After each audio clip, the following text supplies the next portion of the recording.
Hey, it's Bub, and today we're going to make my somewhat famous, even though I've only made it once, macaroni and cheese baked casserole goodness.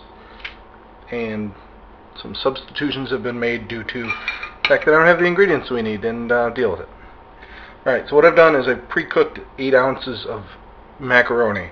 This may be a little less because the kids were kind of snacking on it ahead of time. So we'll set this off to the side until we need it.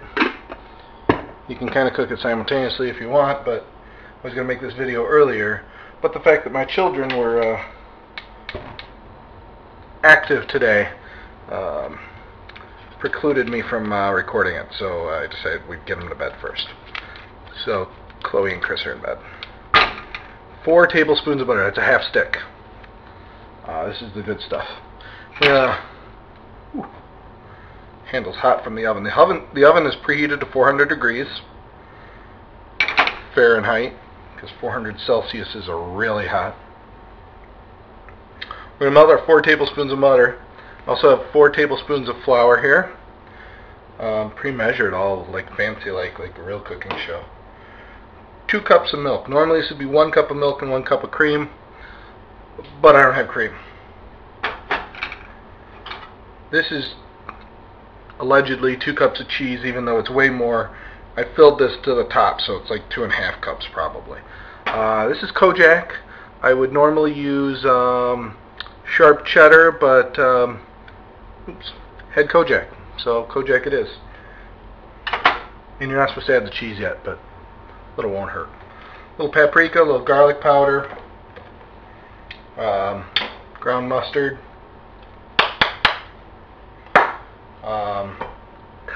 touch of red pepper, because it's yum, and black pepper. It's supposed to be fresh ground, but you know what? For cooking and the amounts I use, I'd bust my arm grounding that much pepper. So we're going to have this butter here melt. And it's getting good and ready to go. And what we're going to do here is we're going to create a roux, which is a fat, usually butter, and flour. So, get our butter good and melted here. And we're just going to add our flour. I need to turn on that heat quite a bit. Turn that down to medium. We don't want to burn this. We just want it to get going. Mix that in good.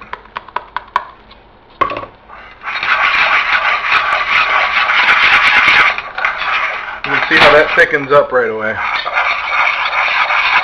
We want to cook that for a few seconds.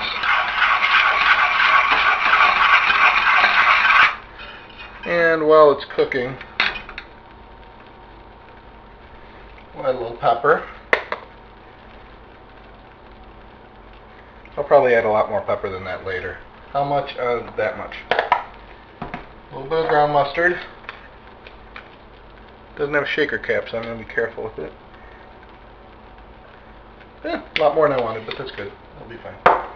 Keep stirring this so it doesn't burn. Some paprika.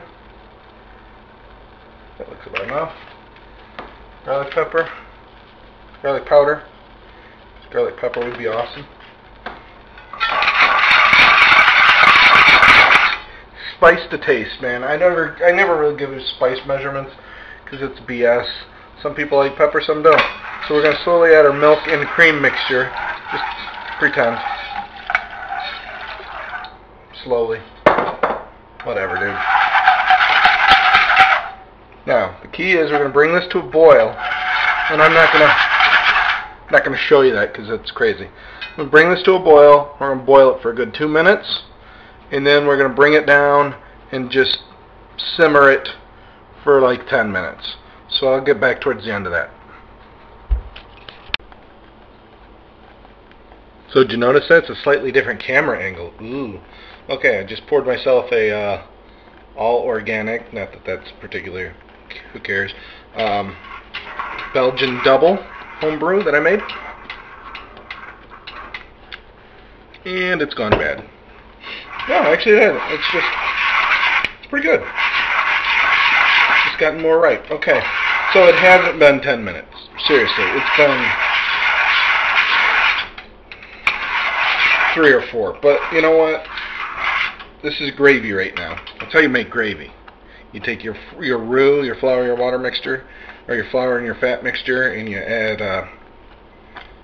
water or chicken stock or milk or whatever. You just add a lot more to make it more gravy-like. But right now you've got a gravy, and it's cooked enough. It really is. It's going to cook a lot more. It's not going to change consistency any more than what we've already got. Let's just start adding our cheese, man. I'm hungry. You follow the directions, though. If you put it right when you put your milk in here, you pour your noodles in your boiling water. You're right at. They're going to be done at the same time. As soon as your noodles are done, this is ready to pour your noodles into. So magically delicious. All right, we'll just add the cheese in there, including a couple pieces that fell off because, dude, you don't waste cheese in this house. All right, let's stir this up. Okay, I'm going to turn down the heat a little bit. Stir this up into a thick sauce. It'll only take a minute to get that cheese to melt. I mean, you've got boiling oil, for crying out loud.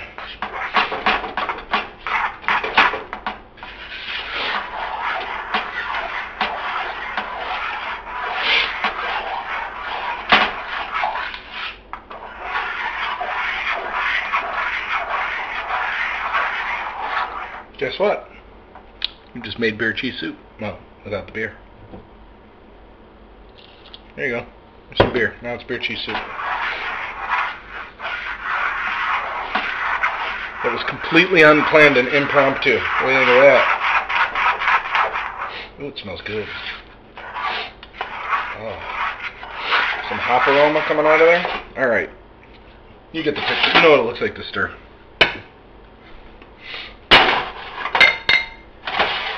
Hopefully you can see that on the video. Yeah, okay. Casserole dish loaded with macaroni. Watch this.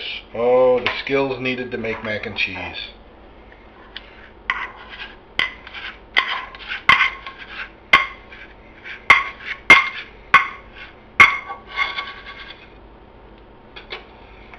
Actually, there is some skill involved here because you got to get all this cheese out of here. There's no way we're wasting all this cheese. Spatula. If anybody wants to get me a Christmas gift this year, it's more of these silicone spatulas. We've only got one right now. These things are magical. Alright. Let's get it in there. And then, see, that's bubbling. Oh, it's just goodness. And we just mix our macaroni into that.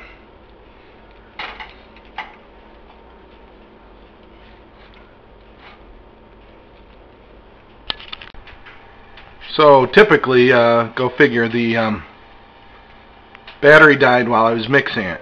That cheese sauce you saw before, we just poured into the noodles and mixed it around, right? Sprinkle a little cheese, a little breadcrumbs on top, some spices to top dress it, and we're putting it in the oven for 20 minutes. I'll be back with you then. Bubbly goodness. Yum. I'm pulling this out. I'm going to let it cool off for a minute. I'll show it to you when it gets out here. Seriously, I didn't put it back on the tripod because, well, come on, I'm just showing you this. There's not going to be any action here, but oh my god. You can hear it still, can't you? Sizzle, sizzle. As soon as that gets cold enough so where it doesn't melt the spoon, that's going on a plate and in my belly. And the wife's belly, too. And then I will pass out on the couch. So sorry you missed some of the middle stuff, but my battery died. You all can imagine what it's like to pour the sauce into the macaroni and mix it up. Sprinkle some cheese and breadcrumbs on there.